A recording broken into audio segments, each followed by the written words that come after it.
Story 1. The shape at the window. I still avoid looking out my bedroom window after midnight. It sounds irrational when I say it out loud, especially now, years later, but there are some things your brain never fully lets go of. You can explain them away during the day. You can convince yourself you were tired, paranoid, half asleep, whatever helps you function normally again. But once the house gets quiet and the clock creeps past midnight, those explanations stop feeling convincing. This happened on a Wednesday in late November. Nothing special about the night itself. I'd worked the next morning and I remember going to bed irritated because my upstairs neighbor had been dragging furniture around for hours. By the time things finally settled down, it was close to 1 in the morning. I woke up a little after 2 because of the motion light outside my bedroom. At first I barely reacted. The light switched on all the time because of stray cats cutting through the side yard. Sometimes raccoons knocked over the trash cans near the fence. My bedroom window faced the narrow stretch of grass between my house and the neighboring property. So whenever something moved out there, the light flooded directly through my blinds. Usually it shut off after a minute. That night, it stayed on. I remember lying there with my eyes half open, staring at the pale glow leaking through the blinds, while trying to wake up enough to process it. The house felt unusually still. No cars outside. No television noise from the neighbor's house. Even the heater had stopped running. Just silence. After another minute passed, I finally rolled over and checked my phone. It was 2:17 a.m. The light was still on. That was the first moment I felt something small shift in my stomach. Not fear exactly. More like confusion, mixed with the feeling that something wasn't behaving the way it should. I got out of bed slowly and walked toward the window. I remember the floor feeling freezing cold under my feet. My room was dark, except for the faint amber light bleeding through the blinds. I pulled one side of the curtain back just enough to look outside. At first I thought it was a tree branch. There was a tall shape standing near the side of the house, partly caught in the motion light. My brain tried to make it into something normal before I fully understood what I was seeing. For a second, I actually convinced myself it was a shadow being cast from somewhere else. Then I realized shadows don't stand upright. The figure was completely still. It looked human, but something about it felt wrong immediately. It was too tall, for one thing. Not impossibly tall, just tall enough to feel unnatural standing that close to the house. I couldn't make out a face. The light hit its body unevenly, leaving most of it in shadow, but I could tell it was facing directly toward my bedroom window. I froze with the curtain pinched between my fingers. The normal thing would have been for the person to move eventually. Check their phone, knock on the door, walk away after realizing they had the wrong house. Anything human, but it didn't move at all, not even slightly. I stood there watching it for what felt like several minutes, trying to convince myself there had to be a reasonable explanation. Maybe someone drunk, maybe a neighbor, maybe somebody waiting for a ride. But even then, something about the silence around it bothered me. The figure wasn't swaying from the cold. It wasn't pacing, wasn't reacting to anything. It just stood there, perfectly motionless, staring toward my window like it had been there longer than I realized. I remember slowly lowering the curtain and stepping backward into my room, careful not to make noise. My heart had started beating hard enough that I could feel it in my throat. I told myself I was overreacting. Still, after a few seconds passed, I found myself moving back toward the window again, needing to check whether the figure was still there in the same spot. The house feels different. I remember standing there beside the window for several seconds before. I finally looked outside again. Part of me expected the figure to be gone. I honestly think I needed it to be gone. My brain was desperate to turn the whole thing into a misunderstanding before panic had the chance to settle in completely. But the figure was still there. Same position, same angle, completely motionless, near the side of the house. The motion light washed over the grass and part of the fence, but the figure itself seemed darker than everything around it, like the light was avoiding certain parts of its body. I kept trying to focus on details that would make it feel normal. Clothes, a face, shoes, anything. But every time I stared too long, my eyes started playing tricks on me. I pulled the curtain shut again and grabbed my phone from the bed. My first instinct was to check the porch camera app. I had installed the cameras a few months earlier after someone broke into cars down the street. They were cheap cameras, nothing fancy, but they usually picked up every movement outside. The live feed loaded slowly. For a second, all I saw was a frozen image of my driveway. Then the app displayed a message saying the connection had been interrupted. I refreshed it twice before the feed finally returned, but something immediately felt wrong. According to the timestamp, the camera had stopped recording almost 7 minutes earlier. There was no footage from the exact period when the motion light first turned on. I remember staring at the missing gap in the timeline longer than I should have. The figure was still outside. I could see it now through the thin opening between the curtains. It hadn't moved even once. That was around the moment my dog started acting strange. Normally, Baxter barked at everything. Delivery drivers, neighbors walking past the house, wind rattling the trash cans. But that night, he stayed curled beside my bedroom door without making a sound. I looked down at him and realized he wasn't asleep. He was awake and staring toward the hallway, not growling, not barking, just staring. When I whispered his name, his ears twitched slightly, but he refused to move. It sounds stupid now, but that scared me almost more than the figure itself. Dogs react to things. Even if they are nervous, they react somehow. Baxter looked frozen, like he didn't want whatever was outside to notice him. The house itself started feeling different after that.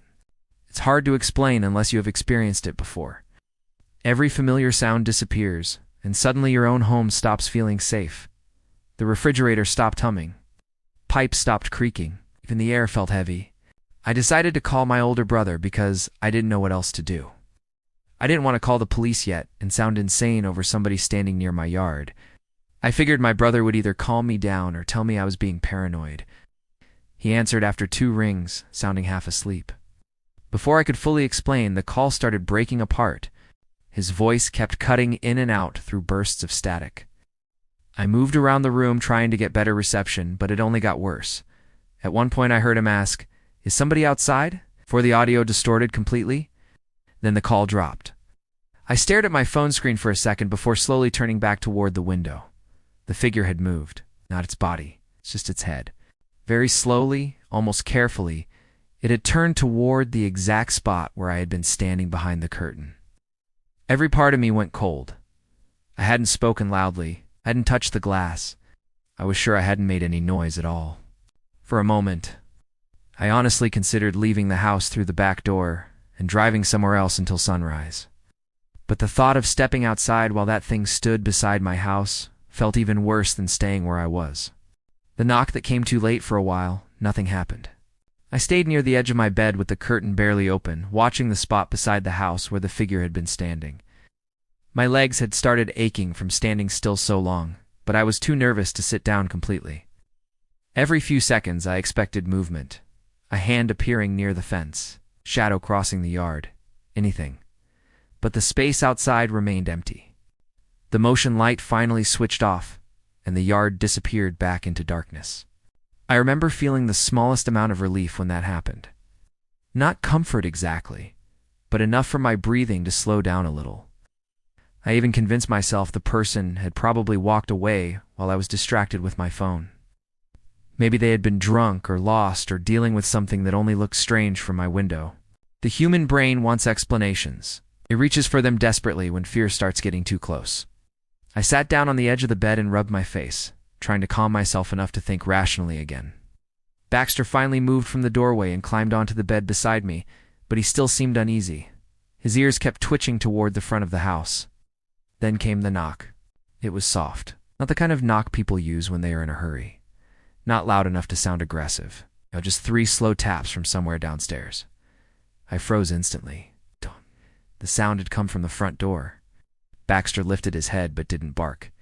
He just stared toward the bedroom door again with the same stiff posture that had been bothering me all night.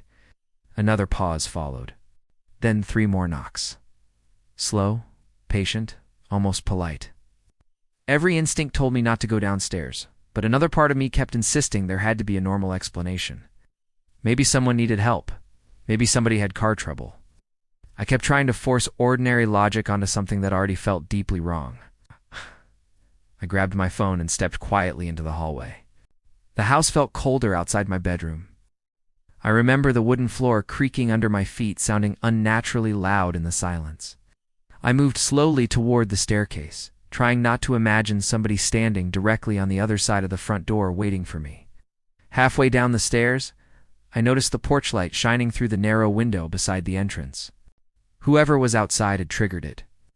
I stopped near the bottom step and listened. Nothing. No footsteps. No movement. Not even wind outside. I don't know why I kept going. Curiosity, maybe, or embarrassment.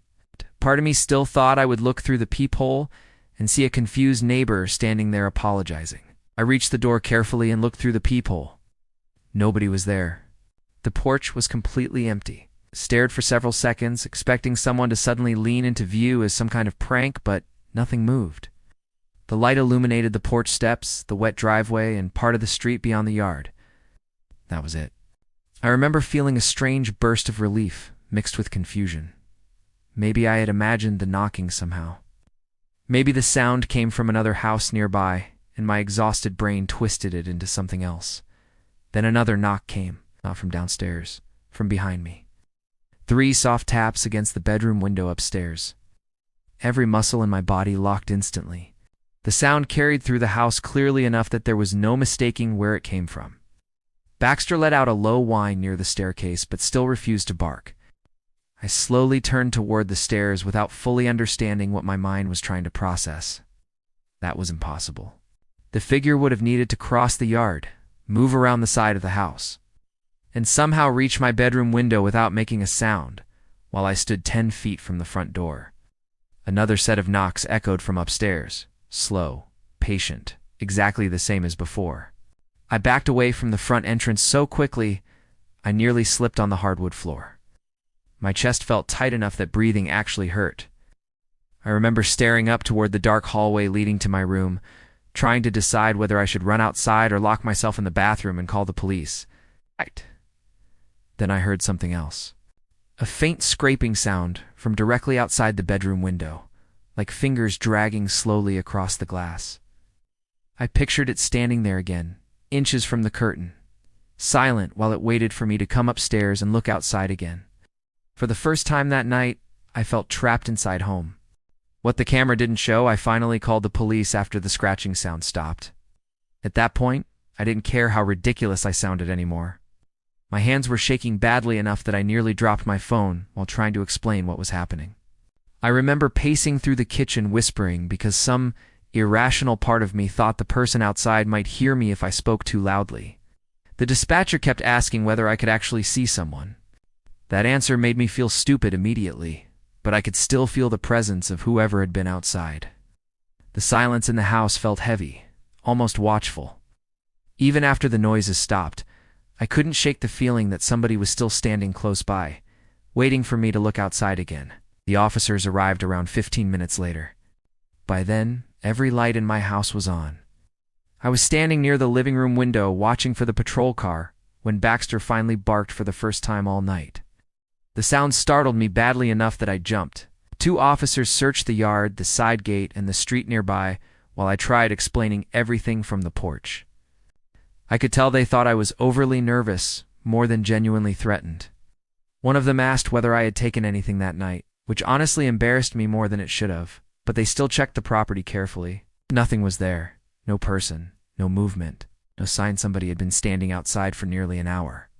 One officer suggested maybe somebody had been trying to break into cars nearby and wandered through my yard.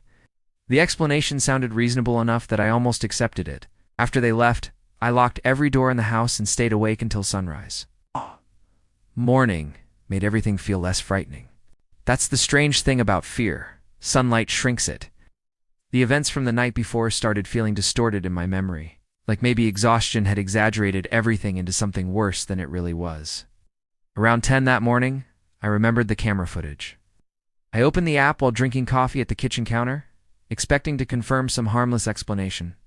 Maybe the figure would turn out to be a neighbor cutting through the yard, or somebody looking for a lost pet. Instead, the footage made my stomach drop immediately. The recording showed the motion light turning on at 2:11 a.m. Then the figure appeared from the darkness beside the fence. Even watching it on my phone made me uncomfortable. The person moved strangely cautiously before stopping near the side of the house, where I had seen them standing from my bedroom. Then they stayed there, completely motionless. The timestamp continued running while the figure remained in the same position for over 20 minutes. Watching it in daylight somehow felt worse because now I knew I hadn't imagined any of it. About halfway through the recording, the figure suddenly moved, not toward the house, toward the camera. I remember leaning closer to my phone as the person approached the lens slowly enough that the motion barely looked natural. The camera quality became distorted once they got too close, but I could still make out the outline of a face inches from the lens. Then the audio picked something up, a whisper, low and unclear. I replayed it 4 times trying to understand what was being said, but the words never became fully understandable. It sounded almost like someone speaking through clenched teeth. The final seconds of the footage showed the figure turning its head slightly toward my bedroom window before the recording froze completely. That should have been the worst part. It wasn't. Later that afternoon, while closing the blinds in my bedroom, I noticed muddy footprints directly beneath the window outside. Not beside the house. Directly underneath my window that morning. Story 2. The man across the street a few years ago. I rented a small house in a neighborhood that seemed almost unnaturally quiet. It wasn't isolated exactly, but it had the kind of stillness you usually only notice late at night. Most of the people living there were older couples who had been on the same street for decades. By 10 in the evening, porch lights switched off one by one. Garage doors stopped opening, and the entire block went silent. At first, I loved it. I had just moved out after a rough breakup, and the calm felt comforting. The house itself was small, but clean. 1 floor, 2 bedrooms, narrow front porch, and a big window facing the street from the living room. It felt temporary in the way most rentals do, but I settled in quickly. And the man across the street was one of the first neighbors I noticed. He lived alone in a faded blue house directly opposite mine. I never learned his exact age, but he looked somewhere in his late 50s or early 60s. Thin build, gray hair, always wearing the same dark jacket no matter the weather.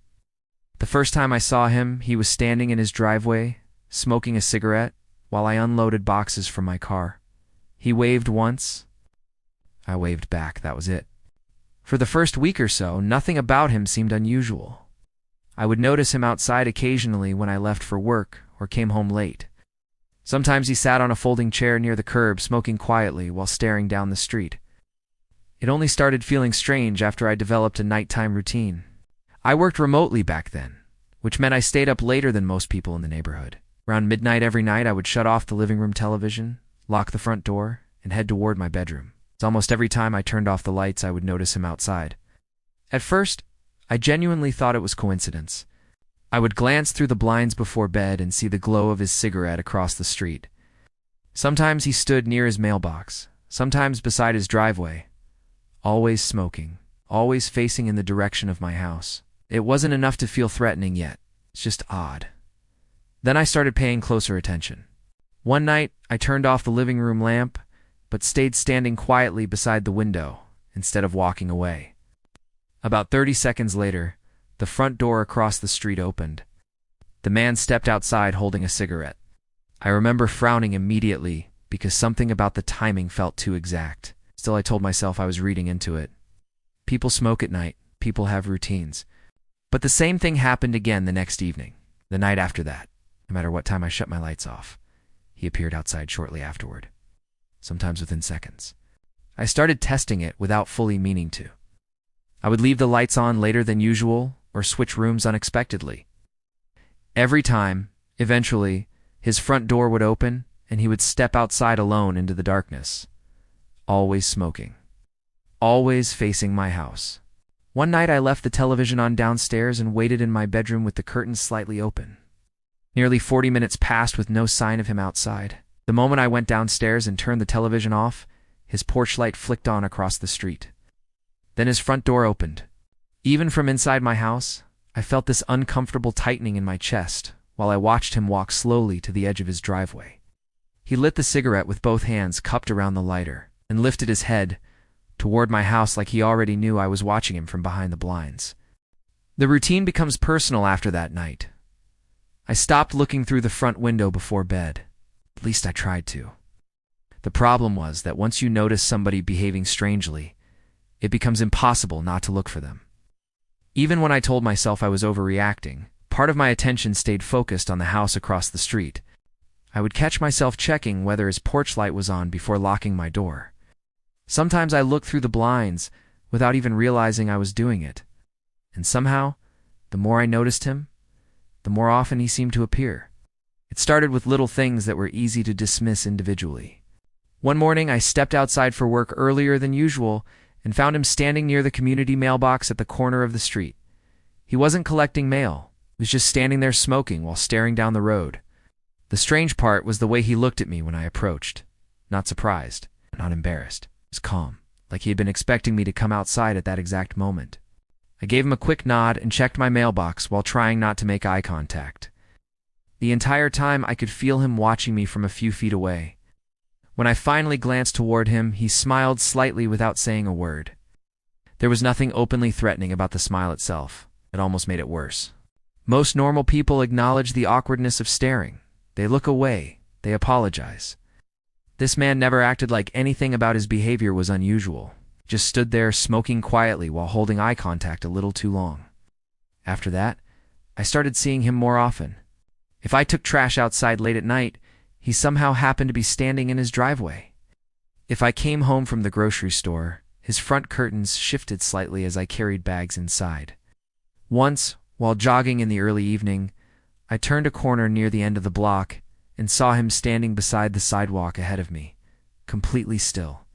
He smiled again when I passed him, never spoke. That silence started bothering me more than anything else. Weeks had passed, yet I had never heard his voice once. I tried mentioning him casually to another neighbor one afternoon while checking the mail. The woman just shrugged and said, "Oh, him. He keeps to himself." That answer should have reassured me, but it didn't. If anything, it made me feel isolated. Like I was the only person noticing how strange his behavior actually was. The worst part was how subtle everything remained. Nothing he did crossed the line enough for me to sound reasonable explaining it out loud. I couldn't call the police because somebody stood outside smoking too often.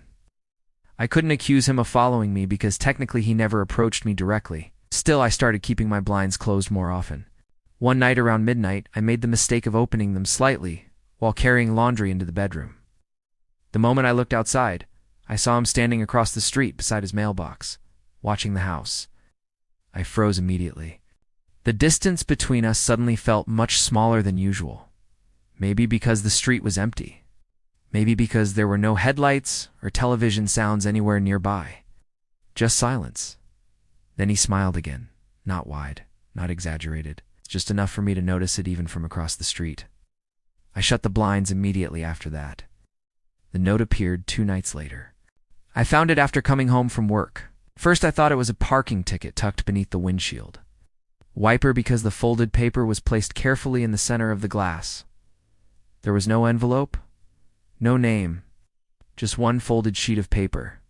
I remember standing beside my car staring at it for several seconds before opening it. Inside, written in uneven handwriting, was a single sentence. "You should close your blinds better." I looked toward the house across the street instantly. Its curtains were open slightly. And even from that distance, I could see someone standing behind them. Story 3, the thing at the back door. I agreed to house sit for my aunt and uncle because, at the time, it sounded like an easy favor. They lived about 40 minutes outside town, on a stretch of rural road, where the houses sat far apart and most of the land between them was trees, fields, or empty darkness. I had been there plenty of times during holidays, so the place never felt unfamiliar to me. It was just an old one-story farmhouse with a wide kitchen, creaky floors, and a back porch that faced the woods. They were leaving for a weekend wedding and needed someone to feed the cat, water a few plants, and make sure the house didn't sit empty. I figured it would be quiet, it'd be even relaxing. The first evening actually was. Arrived before sunset, brought in a bag of clothes, spent the next few hours doing exactly what I imagined people did when they had a country house to themselves. I made coffee too late, watched an old movie in the living room, and listened to the wind move through the trees outside. There was no traffic noise, no neighbors yelling, no apartment footsteps above me, just quiet. At first, I liked it. Around 11, I locked the front door, checked the windows, and turned off most of the lights. The cat had disappeared somewhere into the laundry room, which my aunt said was normal. I remember standing in the kitchen with a glass of water, looking through the glass back door toward the porch. Beyond it, everything was black. Not dark like a city street at night, completely black. It's a kind of darkness that feels thick enough to press against the glass. I was about to go to bed when I heard the scratching. It came from the back door. A light, quick scrape against the wood near the bottom, like claws dragging once, then stopping. I froze with my hands still around the glass. For a second, I honestly thought it was the cat. Then I remembered the sound had come from outside, not inside. A raccoon, I told myself. My uncle always complained about raccoons getting into the trash bins near the shed. It made sense. Out there, animals wandered around at night. That was normal. Still, I didn't move right away. The scratching came again. 3 short scrapes. Then silence. I turned on the porch light and looked through the glass. Nothing was there. The back porch was empty. The steps were empty. The patch of yard beyond the porch was empty too, at least as far as the light could reach. The trash bins near the shed hadn't moved. I opened the door just enough to call out, though I don't know what I expected to say to a raccoon. Cold air pushed into the kitchen. Somewhere in the woods, branches shifted softly against each other. There was no animal, no movement. I shut the door and locked it. For the next hour, I tried to pretend I hadn't been unsettled by something so small. I left the porch light on, turned the television volume low, and stayed on the couch instead of going to bed. Every few minutes, I glanced toward the kitchen doorway, waiting for the sound to repeat and hating myself for expecting it. Eventually, the house settled again. That was when the scratching returned. This time, it was slower. 1 scrape. A pause. Another scrape. I sat upright instantly, staring toward the kitchen. The television kept playing softly, but the rest of the house felt dead silent. Then, from outside the back door, someone whispered my name. Not loudly. Not clearly enough to sound normal. Just softly, like a person standing close to the glass, trying not to wake anyone else. And the worst part was, it sounded almost familiar. The night he crossed over, I woke up because of the sound of gravel shifting outside my bedroom window. At first, I thought I had imagined it. I stayed completely still beneath the blankets, staring into the darkness of my room while trying to decide whether the noise had actually happened or if it had folded itself into a dream. The digital clock beside my bed read 3:08 a.m., then I heard it again, a slow crunch somewhere outside near the front yard. I sat up immediately. The house was dark, except for the faint glow coming through the curtains. For a few seconds, I just listened. Every part of me already knew who I expected to see outside before I even moved toward the window. I pulled the curtain aside carefully. The man was standing on my lawn, not across the street, not near his driveway. On my property, he stood several feet from the porch, facing directly toward the house with his hands resting at his sides. Even from the second floor, I could see the pale outline of his face tilted upward slightly, like he was studying the windows. I remember my stomach dropping so hard it almost hurt. There is something deeply different about seeing somebody outside your home after midnight. Distance disappears. Every locked door suddenly feels thinner than it did before. For a moment, I honestly could not move. The porch light was off, but the street light near the corner illuminated enough of the yard for me to see him clearly. He wasn't smoking this time. He wasn't pretending to casually stand outside. He was just watching the house. Then slowly he started walking toward the porch. I backed away from the window instantly, my heart beating hard enough that I could feel it in my throat. Every instinct told me to stay quiet. I crouched beside the bedroom door and listened to the soft creaking of the porch steps below. 1 step, then another, then silence again. I grabbed my phone from the nightstand and opened the emergency call screen with shaking hands. While it rang, I moved into the upstairs hallway because some irrational part of me felt safer farther away from the windows. The dispatcher answered almost immediately. I whispered, instead of speaking normally. I remember feeling embarrassed by how frightened I sounded, but the fear had become impossible to control by then. I explained that a man had been watching my house for weeks and was now standing on my porch in the middle of the night. While I spoke, I heard something downstairs. Not knocking, just the faint sound of somebody touching the front door. I slowly crawled closer to the staircase and looked down through the railing. The man stood outside with one hand resting flat against the door. He wasn't trying to open it. He wasn't pounding or calling out. He was simply standing there in complete silence with his hand pressed against the wood like he was waiting for permission to come inside. The dispatcher kept asking whether he was attempting entry, but I could barely answer. I could not stop staring at how still he remained. Nearly a full minute passed before he finally moved again. The man lowered his hands slowly, stepped backward off the porch, and turned toward the street without any visible urgency. He walked calmly across the lawn while I remained frozen near the staircase holding the phone against my ear. Halfway across the yard, he stopped. Then he looked directly up toward the second floor, toward the exact hallway window beside me. I dropped to the floor immediately, but not before realizing he had somehow known exactly where I was standing. I stayed on the floor until the dispatcher told me officers were pulling onto the street. By the time headlights swept across the front yard, the man was gone. The police searched both houses and questioned me for 20 minutes, but nobody answered the door across the street. One officer told me the property had been vacant for 3 months. I remember staring at the windows of that house, trying to process how that could be true. It knew my name for a few seconds. I honestly convinced myself I had imagined the voice. That is the first thing your brain does when fear arrives too suddenly. It tries to protect you from it. I sat frozen on the couch, staring toward the kitchen, while the television continued playing quietly in the background, waiting for some logical explanation to appear. Maybe the sound came from the movie.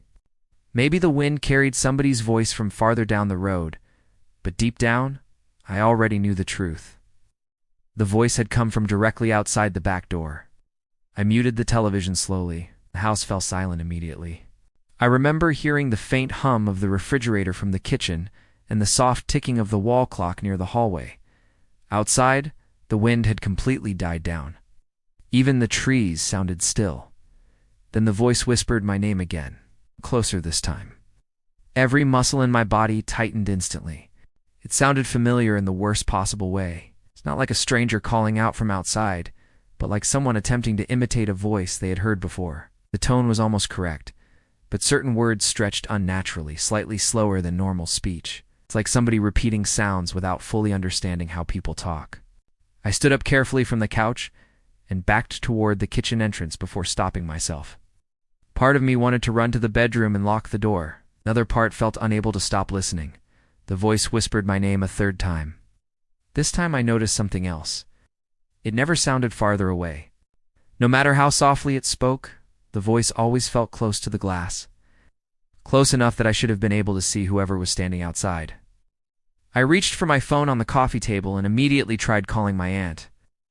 I didn't even care how ridiculous I sounded anymore. Just wanted another person on the line. The call failed instantly. I frowned and checked the signal. 1 bar. That made no sense. Earlier that evening, I had full reception inside the house. I moved closer to the kitchen window. Raising the phone slightly like that somehow helped. The signal disappeared completely. It was around the moment the porch light flickered. Once, twice, then steadied again. I stared toward the kitchen doorway without moving. The back porch light cast a pale square across the floor tiles, just enough to illuminate part of the glass door from the living room. Something moved outside. Not quickly. It's just enough for me to notice a shape passing slowly beyond the edge of the light. I walked toward the kitchen before fear could stop me completely, though every step felt wrong somehow, like my body was warning me not to get closer. The closer I got to the back door, the colder the house felt. I stopped several feet from the kitchen entrance and looked toward the glass. At first, I only saw my own reflection. Then I realized there was something standing behind it. A shadowy shape just beyond the porch light. Too tall. Still. The figure stood at the edge of the darkness beyond the porch where the light barely reached. I could not make out a face or details of clothing. I only knew something was there because it blocked part of the woods behind it, and it wasn't moving. I remember whispering, "Who's there?" before I could stop myself. The figure did not answer. It also did not react like a normal person would. No shifting weight. No stepping forward. Nothing. Then the voice came again. My name, softly. This time, it sounded almost exactly like my uncle, except my uncle was 3 states away. The door was unlocked. I don't know how long I stood there, staring at the figure beyond the glass. It could not have been more than a minute or two, but fear stretches time into something strange. Every second felt slow enough for me to notice tiny details I normally would have ignored. The faint flicker of the porch light, the sound of my own breathing, the way the shadow outside remained perfectly still while the trees behind it shifted slightly in the wind. Oh. Then I noticed the lock. The small metal latch above the doorknob was turned sideways, unlocked. I felt cold immediately. I remembered checking the doors earlier that night. I remembered it clearly enough that, for a second, I honestly questioned my own memory. But the lock was definitely open now. And somehow that terrified me more than the figure itself, because an unlocked door means possibility. Until that moment, part of me still believed the glass separated me safely from whatever stood outside. Suddenly, all I could think about was how icily the door could open if the handle turned. The figure whispered my name again, softly, patiently. I stepped toward the door before I fully understood why. Maybe I wanted to lock it quickly and run.